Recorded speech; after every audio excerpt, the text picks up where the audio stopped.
Muy bien, vamos a continuar. Abra su Biblia, si usted trae su Biblia, ábrala. Vamos a tomar dos textos en esta noche. Primera de Pedro, capítulo 1, versículo 3. Y luego Romanos capítulo 5. Amén. Helen Keller dijo estas palabras: el optimismo es la fe que conduce al logro. No se puede hacer nada sin esperanza ni confianza. Martin Luther King Jr. dijo esta frase: debemos aceptar la decepción finita, pero nunca perder la esperanza infinita. Tehere Mafi, un hindú, dijo estas palabras: esperanza es como una gota de miel, un campo de tulipanes que florecen en primavera, es aire fresco, una promesa susurrada, un cielo despejado, el signo de puntuación perfecto al final de una oración. Es la única cosa en el mundo que me mantiene a flote. Quiero predicar acerca de la esperanza esta noche, iglesia. Vamos a leer nuestros textos. 1 de Pedro capítulo 1 versículo 3. Primeramente dice así el versículo 3: bendito el Dios y Padre de nuestro Señor Jesucristo, que según su grande misericordia nos hizo renacer para una esperanza viva por la resurrección de Jesucristo de los muertos. Vamos a irnos al otro texto. Romanos capítulo 5 versículos del 3 al 5.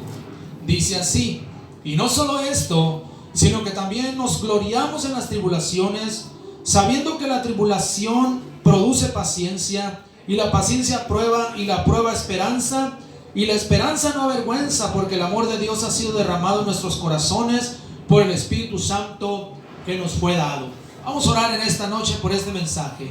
Padre celestial, en el nombre de Jesús, yo oro a ti, Dios, que unjas esta palabra, este sermón, Dios. Unge mi corazón, unge mis labios y mi espíritu, y que el oído de tu pueblo esté atento, Dios. Cesa toda voz negativa en el nombre de Jesús. Gracias, Señor.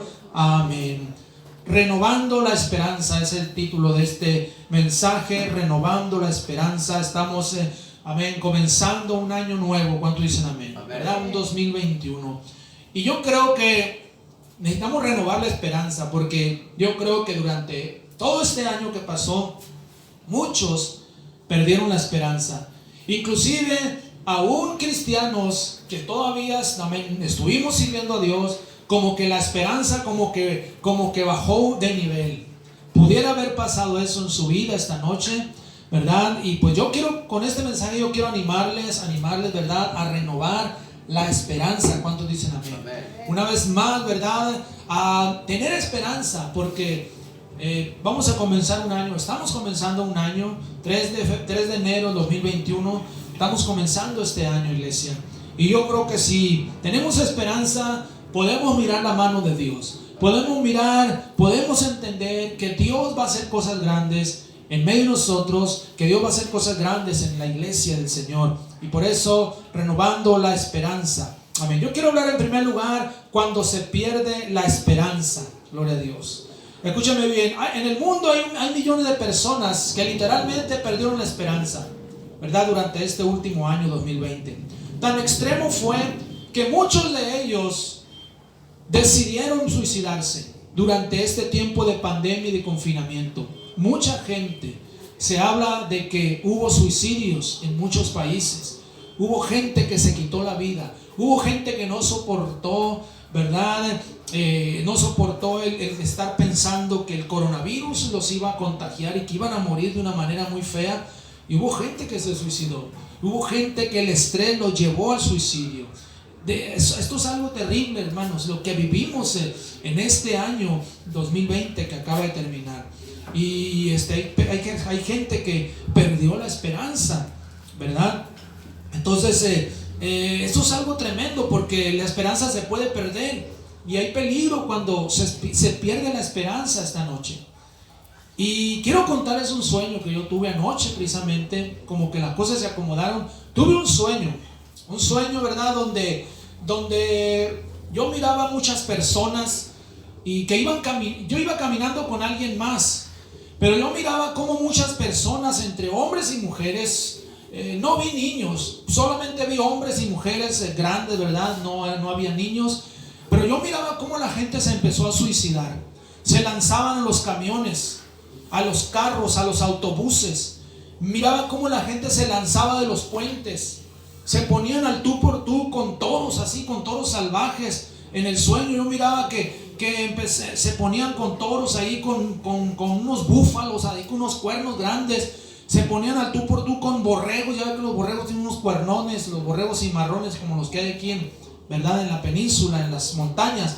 Yo miraba así y miraba cómo la gente moría ahí, se suicidaban literalmente. Miraba cómo se dejaban caer sobre puntas afiladas en ese sueño. Y la verdad yo no sé quién era la otra persona, pero había otra persona que iba conmigo, ¿verdad? Miraba cómo se acostaban en medio de la carretera para que les pasaran por encima los trailers, los autobuses. Y era un sueño, ¿verdad?, que me estaba ahí turbando. Yo miraba todo eso y la verdad me asusté, ¿verdad? Y seguía soñando, ¿verdad? Que íbamos caminando y íbamos caminando y como que nos íbamos acercando a unas casas. Y en eso yo le dije a la otra persona, ¿sabes qué? Pues hay que hablarle al 911 porque esto es un suicidio masivo. Y yo me acuerdo que yo agarré el teléfono y marqué al 911, pero no me contestaban, ¿verdad? No, nadie me contestaba. Y yo desesperado, marcando el 911 para dar aviso a la policía, ¿verdad? Lo que estaba sucediendo ahí en ese lugar, ¿verdad? Y en eso estaba cuando de repente desperté. O sea, la misma, ¿verdad?, de impresión de ese sueño me hizo despertar y la verdad no me pude dormir. No sé si eran como las 4:30 de la mañana o 5 de la mañana, pero ya no me pude dormir. Yo creo que voy a necesitar a José para que interprete ese sueño. Amén. Pero escúchame bien. Yo cuando estaba haciendo este mensaje, lo estaba terminando en la mañana, me acordé del sueño y dije, no cabe duda que hay gente que por causa de que pierden la esperanza, hay personas que se han suicidado. Y porque perder la esperanza es una tragedia, es algo terrible. Y eso es lo que el diablo quiere, que perdamos la esperanza en el Señor, que perdamos la esperanza, ¿verdad?, que las cosas pueden mejorar, que simplemente nos convenzamos que las cosas van a ir de mal en peor. Bueno, ciertamente así sabemos que la Biblia dice, ¿verdad?, que las cosas se van a poner peor, pero usted y yo, ¿verdad?, no dependemos de las cosas que suceden, dependemos de un Dios que está en su trono. ¿Cuántos dicen amén? Y que tiene el control de todo en esta noche. Y yo creo que estas personas que se suicidaban en mi sueño son el resultado de personas que han perdido la esperanza de vivir. Tenemos como ejemplo el naufragio de Pablo y sus compañeros. Ellos habían perdido toda esperanza de salvarse. Vamos a irnos al libro de los Hechos, capítulo 27 en esta noche. Hechos 27, versículos 18 al 25. Vamos a leer en esta noche. Hechos 27, 18 al 25 dice: pero siendo combatidos por una furiosa tempestad, al siguiente día empezaron a lijar, y al tercer día con nuestras propias manos arrojamos los aparejos de la nave, y no apareciendo ni sol ni estrellas por muchos días, y acosados por una tempestad no pequeña, ya habíamos perdido toda esperanza de salvarnos. Entonces Pablo, como hacía ya mucho que no comíamos, puesto en pie en medio de ellos, dijo: habría sido por cierto conveniente, oh varones, haberme oído y no zarpar de Creta tan solo para recibir este perjuicio y pérdida. Pero ahora os exhorto a tener buen ánimo, pues no habrá ninguna pérdida de vida entre vosotros, sino solamente de la nave, porque esta noche ha estado conmigo el ángel del Dios de quien soy y a quien sirvo, diciendo: Pablo, no temas, es necesario que comparezcas ante César, y aquí Dios te ha concedido todos los que navegan contigo. Por tanto, oh varones, tened buen ánimo, porque yo confío en Dios, que será así como se me ha dicho. Dice, amén, en esta travesía que hicieron, ¿verdad? Iban rumbo a Roma. Amén. Pablo iba prisionero junto con otros más, muchos más prisioneros. Dice que ellos sufrieron un naufragio. En el medio del mar los agarró un huracán, los agarró una tormenta, una tormenta llamada Euroclidón, ¿verdad? Y dice que ellos prácticamente, ¿verdad? El escritor del libro de los Hechos, que es Lucas, él dice que ellos habían perdido toda esperanza de salvarse. O sea que ya prácticamente ellos estaban diciendo: ya la torcimos, ya no vamos a salir de esta, ¿Qué va a hacer de nosotros? No sabemos. Ellos habían perdido toda esperanza de vivir. Pero dice la Biblia que el apóstol Pablo tuvo una visión. Dios le habló esa noche. El ángel de Dios se presentó y le dijo: Pablo, no temas, porque Dios te ha concedido todos los que van contigo. Dios animó a Pablo, y el apóstol Pablo los está animando a ellos a que van a llegar a su destino.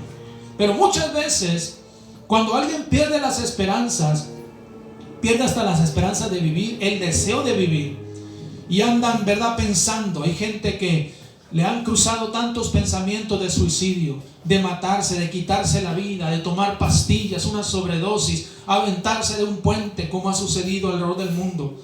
Hay gente que ha perdido toda esperanza de salvarse en esta noche, y eso es una tragedia, es algo terrible. ¿Cuántos dicen amén?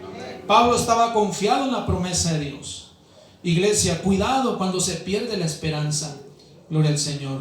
Amén. Hace muchos años atrás, hace exactamente o aproximadamente 27 años atrás, yo me andaba ahogando en un río allá, amén, el río Presidio, cerca de Mazatlán. Y pues prácticamente de repente perdí la esperanza. Yo en ese río había unos bautismos, ¿verdad?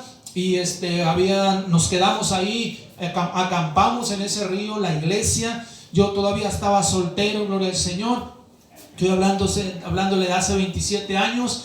Y yo recuerdo, ¿verdad?, que andábamos, el río estaba muy crecido, porque eran tiempo de lluvias, y algunos hermanos y yo, ¿verdad?, traíamos un chinchorro y lo atravesamos en el río. A mí me tocó nadar hasta el otro lado del río, y cuando ya traíamos el chinchorro, ¿verdad?, de uno de un lado y otro de otro lado, la verdad yo me cansé, porque la corriente estaba muy fuerte, la corriente del río, y me cansé, y de repente empecé a desesperarme y dije: no, ya no lo voy a hacer. Y empecé a gritar al hermano que estaba más cerca de mí, ¿verdad? Me miró y empezó a decirme: tranquilo, tranquilo. Pero yo, la verdad, yo sentí que me iba a morir ahí. Sentía que me iba a ahogar, ¿verdad?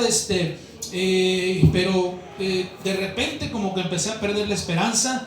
Pero gracias a Dios, ¿verdad?, la libré, la recuperé, porque yo quería casarme, ¿verdad?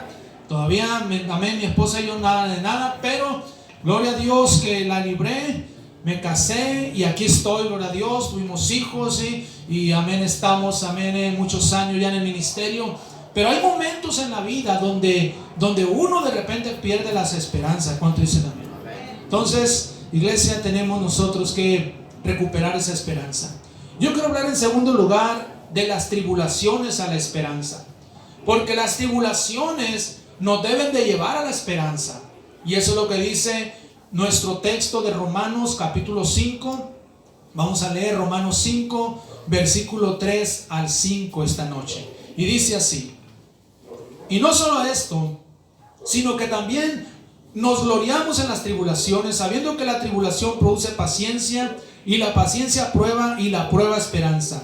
Y la esperanza no avergüenza, porque el amor de Dios ha sido derramado en nuestros corazones por el Espíritu Santo que nos fue dado. El apóstol Pablo habla prácticamente de una secuencia, ¿verdad? Cómo las tribulaciones nos pueden llevar a la esperanza. O sea que las tribulaciones no es el fin, todo lo contrario, las tribulaciones deben de llevarnos a la esperanza, a esperar en Dios. Primeramente dice el apóstol Pablo: nos gloriamos en las tribulaciones. La Reina Valera contemporánea dice: sino que también nos regocijamos en los sufrimientos. Yo pudiera preguntar: ¿cuántos se regocijan en los sufrimientos? Yo creo que nadie se regocija cuando está sufriendo, ¿verdad? Pero dice el apóstol Pablo que nos regocijamos en los sufrimientos, porque esos sufrimientos nos pueden llevar a la esperanza esta noche. ¿Será posible regocijarse cuando nos suceden cosas malas? La lógica nos dice que no, ¿verdad? ¿Cuánto dicen amén? La lógica nos dice que no nos regocijamos cuando nos suceden cosas malas. Yo no me regocijé aquella vez que me andaba ahogando. No me regocijé cuando me caí ahora en octubre, que me caí el andamio. No me regocijé. O sea, no hay regocijo. Pero dice la escritura, el apóstol Pablo dice que nos gloriamos, nos regocijamos en los sufrimientos. Aleluya, gloria a Dios. Yo creo que cuando ya pasamos esos momentos, recordamos esos momentos y ahí es donde nos regocijamos. ¿Cuánto dicen amén? Ahí donde nos gozamos y decimos, ¿te acuerdas aquel tiempo que pasamos difícil? ¿Te acuerdas aquellos momentos que pasamos? Pero gloria a Dios que aquí estamos. Y eso es precisamente es lo que el apóstol Pablo está diciendo aquí. O sea que nos vamos a regocijar cuando ya atravesamos esos momentos difíciles. Entonces es cuando decimos, gloria a Dios, porque pasé ese tiempo y por eso estoy aquí, gloria a Dios. Ahora dice también que la tribulación produce paciencia. La versión Reina Valera contemporánea dice, porque sabemos que los sufrimientos producen resistencia. La resistencia produce un carácter aprobado y el carácter aprobado produce esperanza. Esta versión dice que los sufrimientos producen resistencia. O sea, la tribulación produce paciencia o los sufrimientos producen resistencia. Así que la paciencia es resistencia. O sea que los sufrimientos te pueden hacer más resistente. ¿Cuánto dicen amén? Deben de hacernos más resistentes. Es como las plantas del desierto, ¿verdad? Las plantas cactáceas, ¿verdad? Que son plantas que agarran una resistencia precisamente porque están en climas extremos, ¿verdad? Un clima seco y caluroso hace a estas plantas más resistentes. Si usted planta, ¿verdad? No sé, una planta de tropical de la selva, la planta aquí en Baja California Sur, no va a crecer, se va a secar. Porque aquí es otro tipo, ¿verdad? De relieve, de ecosistema. Entonces, las plantas del desierto son resistentes porque con poca agua logran sobrevivir. Es más, las cactáceas almacenan agua, porque en un desierto no llueve mucho. Entonces, lo normal es que los sufrimientos, ¿verdad?, nos pueden hacer más resistentes. Amén. Y esto me viene a la mente, ¿verdad?, acerca de los niños o los bebés que sus padres los sobreprotegen y no los dejan jugar en la tierra. Usted sabe, ¿verdad? Cuando vemos un niño, ¿verdad?, que su padre, su mamá lo sobreprotege y no lo deja jugar. Ese niño, lo más probable es que ese niño va a ser muy enfermizo. Cuando ese niño crezca, entre la adolescencia, va a ser muy enfermizo, ¿verdad? Porque su mamá nunca lo dejó jugar en la tierra, en el suelo, ¿verdad? Ahí andaban echándole gel antibacterial, bañándolo, limpiando la área. Que no toque aquí, hay microbios, hay virus. Sabemos que ahorita es lo que estamos viviendo, pero muchos de nosotros, ¿verdad?, no nos criaron así. Y en cierta manera eso nos hace, como decimos, nos hace corriosos. ¿Cuántos dicen amén? Nos hace cuerudos. Y este tipo de bebés, ¿verdad?, que sobreprotegen mucho a sus padres, son niños muy enfermizos. ¿Por qué? Porque no están impuestos, ¿verdad?, a jugar en la tierra, a jugar en la calle. Y cualquier microbio los tumba, cualquier enfermedad. Porque no desarrollaron defensas. No desarrollaron, ¿verdad?, un sistema inmunológico fuerte. Es como los perros callejeros. Usted sabe, los perros callejeros aguantan todo. Pero ponga usted, un perro de esos que crecen ahí, que la gente los tiene ahí en sus salas, duermen en el sillón, duermen en su cama. Sáquelo a la calle y en 2-3 días se muere ese perro. Porque no tiene defensas. Pero un perro callejero aguanta, olvídese. Son aguantadores. ¿Cuánto dicen amén? ¿Verdad? Entonces, definitivamente los sufrimientos nos pueden hacer más resistentes. Es lo que el apóstol Pablo está diciendo aquí, ¿verdad? Que la tribulación produce paciencia. O sea, los sufrimientos nos hacen más resistentes. Y esto nos lleva al siguiente eslabón. La paciencia produce prueba. La versión Reina Valera contemporánea dice: la resistencia produce un carácter aprobado. O sea, cuando nosotros, ¿verdad?, pasamos por ese sufrimiento y el sufrimiento nos hace más resistentes, pero la resistencia, dice, va a producir en nosotros un carácter aprobado. O sea, vamos a tener carácter, vamos a soportar cualquier prueba. ¿Cuántos dicen amén? Prueba es semejante a carácter aprobado. Necesitamos desarrollar un carácter aprobado. Es más, durante este tiempo de pandemia, muchos cristianos han desarrollado un carácter aprobado. Y gloria a Dios. Porque el carácter es como reaccionamos ante las circunstancias que nos rodean. Y durante este tiempo muchos cristianos desarrollaron un carácter, ¿verdad? Se adaptaron, pero muchos cristianos no se adaptaron. Muchos cristianos, muchos creyentes, ¿verdad? No se adaptaron a esta nueva normalidad o nueva modalidad. Y los vemos, ¿verdad? Que bajaron su nivel de vida espiritual. Bajaron, ¿verdad? Su nivel, amén, de vida espiritual. Dejaron de orar, dejaron de congregarse, dejaron de leer la Biblia, dejaron, ¿verdad? Principalmente de tener comunión, de apoyar la obra de Dios. Porque la prueba o los sufrimientos van a probar nuestro carácter. Y se supone que, como el apóstol Pablo escribe, se supone que esas pruebas o esos sufrimientos nos deben de llevar a algo más delante de Dios, algo más grande. ¿Cuántos dicen amén? Amén. Gloria a Dios. Así que el carácter aprobado, amén, es el resultado, gloria al Señor, de la resistencia, de lo que aguantamos. Como decimos, aguantó vara. El hermano o la hermana aguantó vara, y gloria a Dios, aquí está en la iglesia. Y yo puedo verlos a ustedes que han aguantado vara y aquí están. ¿Cuántos dicen amén? Amén. O sea, aguantaron y ya están desarrollando un carácter aprobado. No somos perfectos todavía, porque finalmente dice Pablo que la prueba produce esperanza. Gloria a Dios.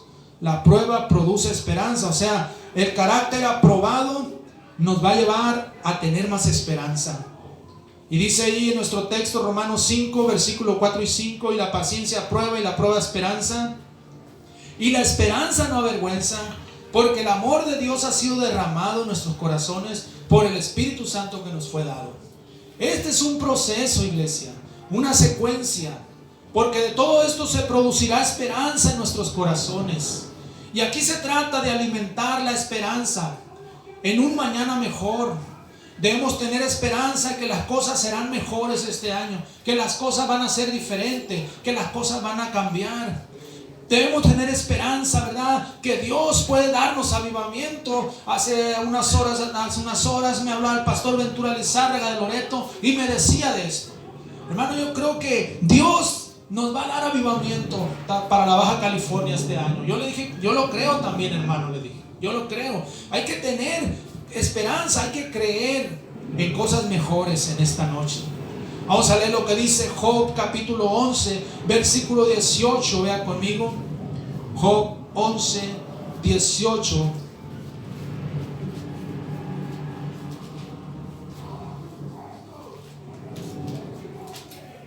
Me perdí por acá.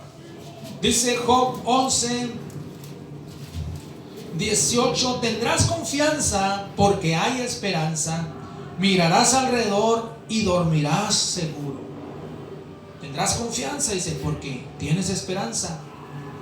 Pero si no tienes esperanza, no vas a tener confianza. Vas a estar inseguro. Vas a mirar alrededor y vas a tener temor, vas a tener miedo, ¿verdad? Y vas a decir, último era este año, me da coronavirus. La libré en 2020, pero el 2021 quién sabe. Bueno, dice Job, vas a tener confianza porque tienes esperanza. Aleluya. O vas a tener esperanza porque tienes confianza. Job 14 también, versículos 7 al 9. Job 14 del 7 al 9. Porque si el árbol fuere cortado, aún queda de él esperanza. Retoñará aún y su renuevo no faltará. Si se envejeciera en la tierra su raíz y su tronco fuere muerto en el polvo, al percibir el agua reverdecerá y hará copa como planta nueva. Aquí está dando la imagen de un árbol que es cortado. Un árbol que es cortado, dice, amén. Si queda ahí un tronquito que no se pudo sacar, ese tronquito tarde que temprano va a brotar, va a retoñar, como decimos. ¿Cuántas veces vemos eso, verdad? Decimos, ya ahora sí, ya este árbol ya no va a brotar. Y resulta que vienen las lluvias y empieza a salir otra vez otro retoño ahí. Porque quedó una raíz ahí. Y mientras quede una raíz, hay esperanza de que ese árbol vuelva a retoñar y vuelva a crecer, ¿verdad? Hay que sacar todo, raíz, todo, para que no vuelva a retoñar. Pero mientras queda ahí algo, ¿verdad? Va a retoñar, dice, y sus renuevos no faltarán. Aún si se envejeciera en la tierra su raíz y su tronco fuere muerto en el polvo, al percibir el agua reverdecerá y hará copa como planta nueva. Si en las plantas sucede esto, con más razón en los cristianos. ¿Cuántos dicen amén? Con más razón en los seres humanos. Si las plantas se aferran a vivir, ¿por qué nosotros los seres humanos no nos aferramos? Aleluya, a esperar en Dios, a cosas buenas. Hay personas que tristemente han perdido la esperanza y necesitan un milagro en sus vidas, porque yo he visto personas, he platicado con gente que han perdido la esperanza, y escuchamos de repente, ¿verdad?, noticias de gente que se suicidó, que se quitó la vida, que tomó pastillas para morirse, ya no quería vivir, que se lanzó de un puente, etc. ¿Cuánta gente se ha suicidado porque perdieron la esperanza? Quiero hablar en tercer lugar, renovando la esperanza. Primera de Pedro capítulo 1 versículo 3, que es nuestro otro texto, dice, Primera de Pedro 1:3: bendito el Dios y Padre de nuestro Señor Jesucristo, que según su grande misericordia nos hizo renacer para una esperanza viva por la resurrección de Jesucristo de los muertos. El apóstol Pedro dice que Él nos hizo renacer para una esperanza viva. Necesitamos renovar nuestra esperanza este inicio de año, iglesia. Que este nuevo año 2021 tengamos optimismo, seamos optimistas. Amén. Hay mucha gente que el pesimismo los ha atrapado y están muy pesimistas. Y más si ven muchas noticias negativas, ¿verdad? Si están siendo bombardeados por este tipo de noticias negativas, hay gente que está batallando con el pesimismo, con el negativismo, y están ahí pensando que las cosas se van a poner peor y que les va a ir mal y que ahora sí, se acabó. Pero necesitamos tener buenos pensamientos. ¿Cuántos dicen amén? Necesitamos ser optimistas. Necesitamos una nueva mentalidad, pensar que las cosas serán mejores, pero que no se quede solo en palabras, sino en hechos, en acciones en esta noche. Salmo 39, versículo 7, vea conmigo. Salmo 39,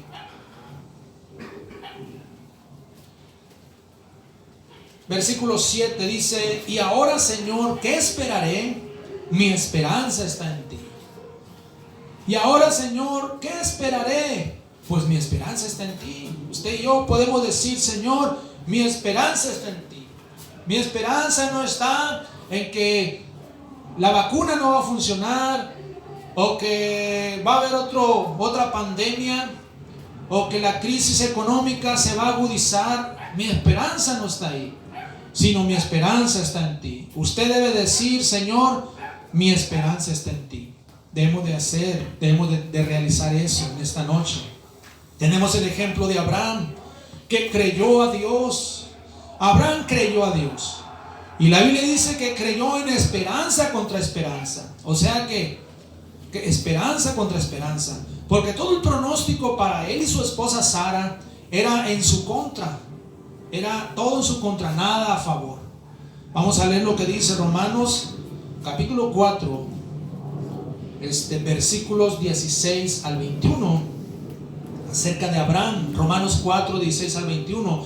Por tanto, es por fe, para que sea por gracia, a fin de que la promesa sea firme para toda su descendencia, no solamente para la que es de la ley, sino también para la que es de la fe de Abraham, el cual es padre de todos nosotros. Como está escrito: te he puesto por padre de muchas gentes delante de Dios, a quien creyó, el cual da vida a los muertos y llama las cosas que no son como si fuesen.